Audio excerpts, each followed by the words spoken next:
Yeah, hello guys. Welcome to the second part of our budget implementation. In the first part, we implemented how to actually create a budget and the models that are necessary to actually create a budget. We also learned how to actually associate a budget to a category. So in this session, I'm going to be teaching us how to actually list budgets and more. So to start with, the first thing I'm going to do is I'm just going to come to our category model, our category handler, and paste, copy and paste like this. So this will be list budgets. Let me just say list budgets, and this will be of type budgets. And this is a pointer to a slice to pointer of budgets. And I'm going to be calling this new budget service. And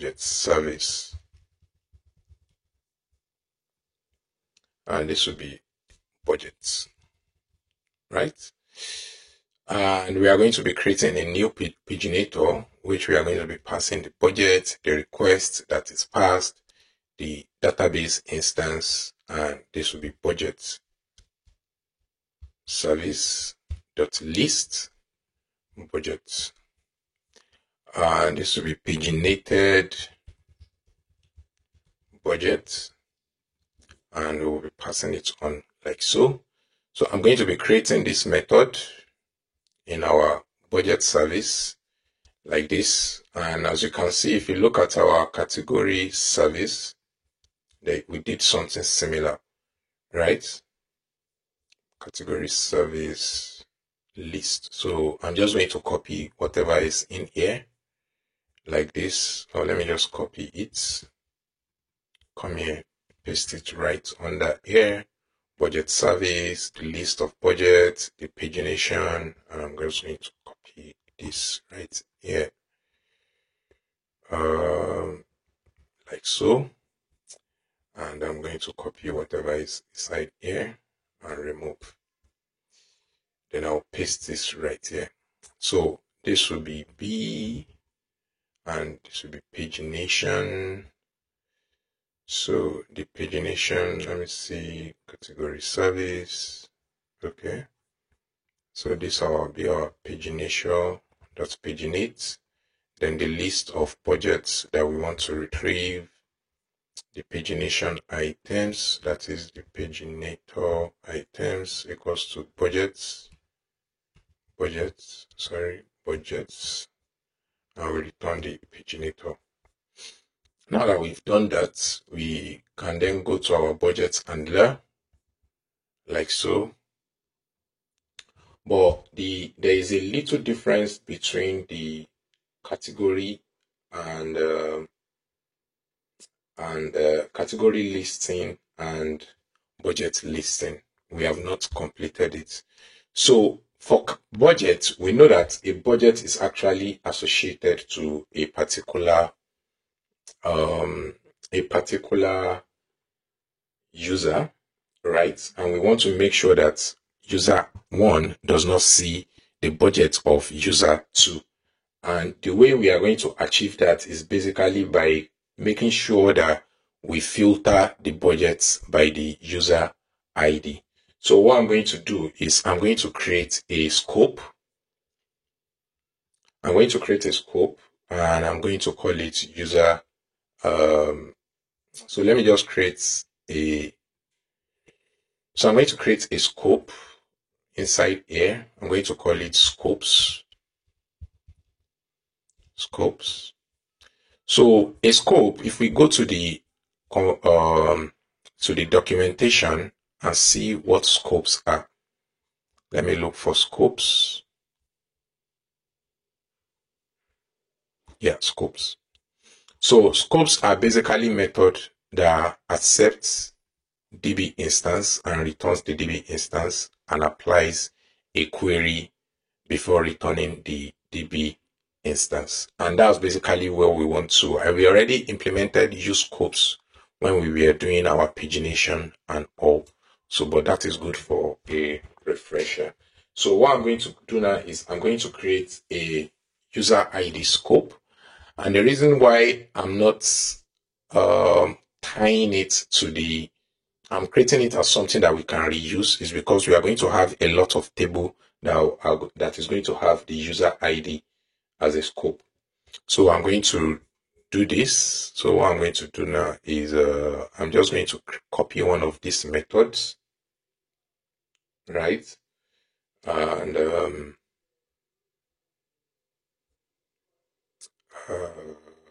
then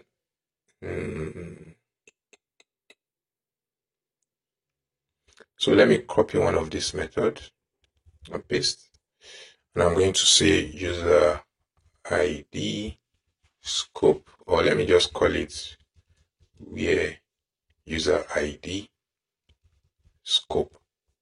So I'm going to call this user underscore ID equals to this. So if you are going to be passing a parameter to your scope, you can't use this method.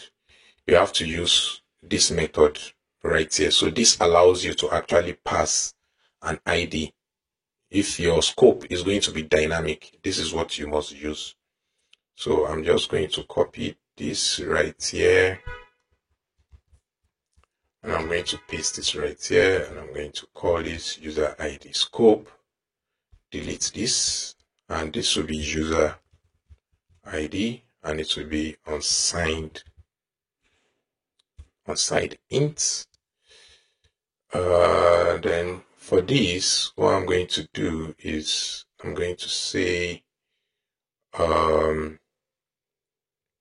is returning a function. I'm not using a scope where user ID equals to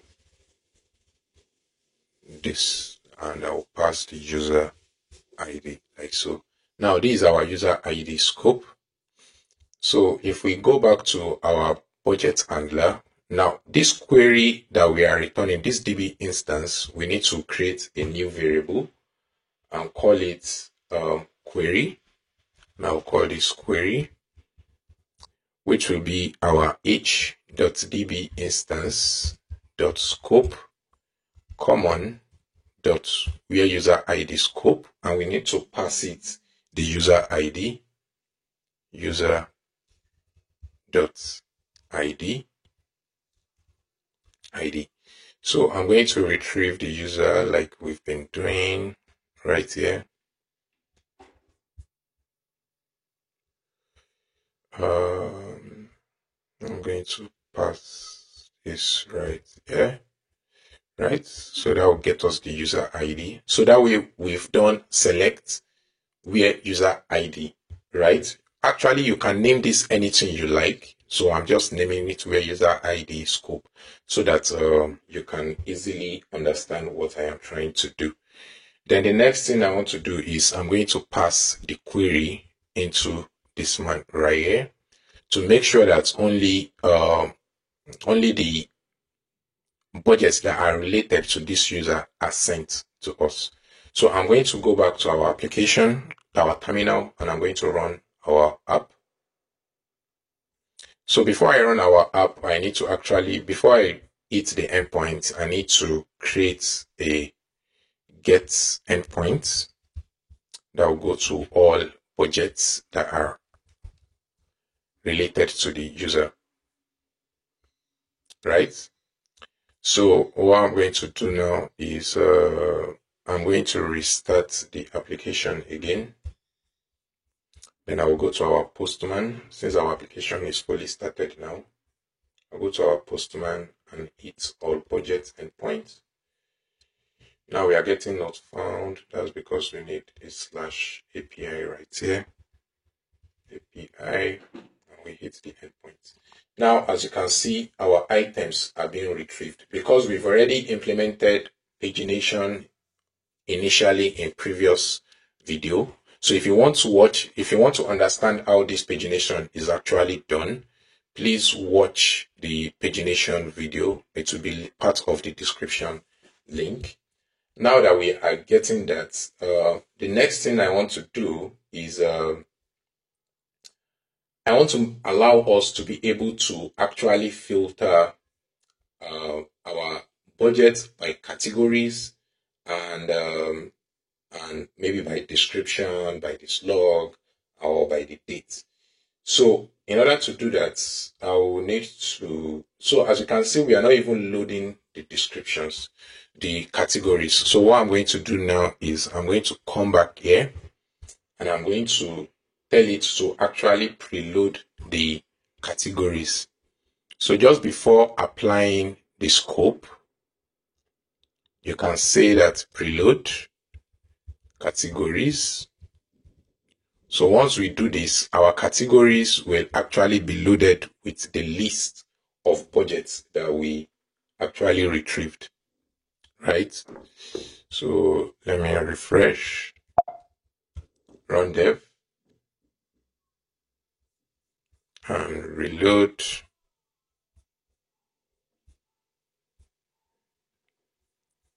And reload our, let's use the endpoint again. So our categories is still not being loaded. So let me check our query. Select stuff from budget where user ID is null. Our categories is not being reloaded. We are preloading categories. Now we've passed the query.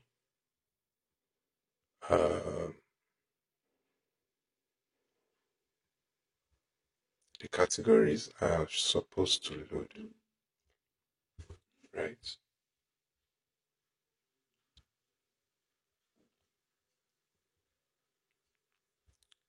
Categories. Let me refresh the application again. If we go, come back to our thing. Categories is still not being loaded. So we need to, let me check that out.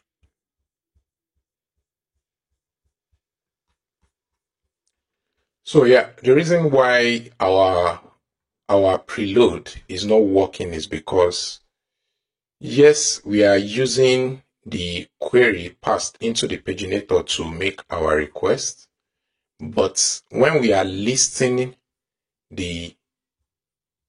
when we are trying to filter, we are not passing that query because, so let me just show us. Let me try to log in with another user. Let me see, do we have another user in the database? Users. Okay, let me just register another user, right? Let me register another user. Let me call this user. Let me see if this user is registered. Okay, this will be odds. Login. I want to register another user. Okay, email is already taken. Let me call this T1.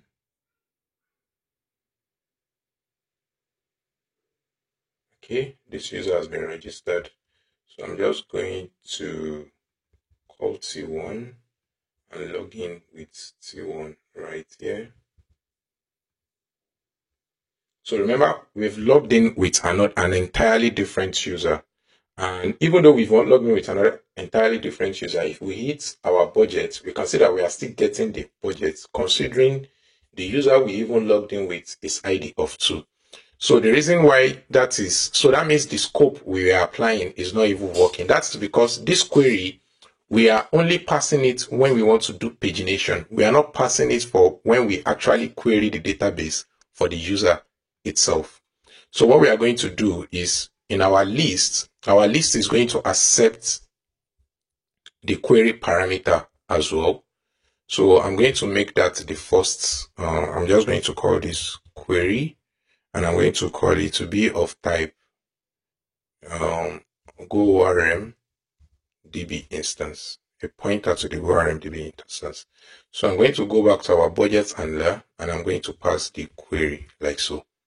So now we are using the query that we've used to actually preload and scope to actually get the list of budgets. If I reload our application now, that should make sure that this user, currently authenticated user, should have no budget in the system.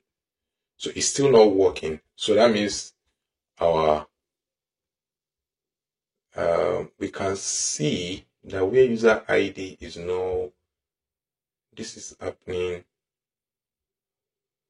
But the last query here does not have the user ID scope within it, right? It does not have it within it. But for the scope, for what we are using to do our pagination and all, has it. So something is wrong. So if we go back to our list, oh, we are passing the query, but we are not using it yet. So that will be query like so. Then let's refresh our application now. Yeah. So if we hit the database now, so you can see now that this user does not actually have the items in the database and does not have budgets in the database. So if we log in with our original user, which is T right now, send, and we apply, now you can see the categories is loading and also the budget is coming. So please make sure you update your list and make sure you pass the category model as we are supposed to actually do. Okay, now that we've implemented the method for listing budgets, I'm going to end this session here. And in the next session, we are going to look into how to actually update our budgets, right? We are going to look into how to update our budgets and how to delete a budget in the system. So see you in the next session.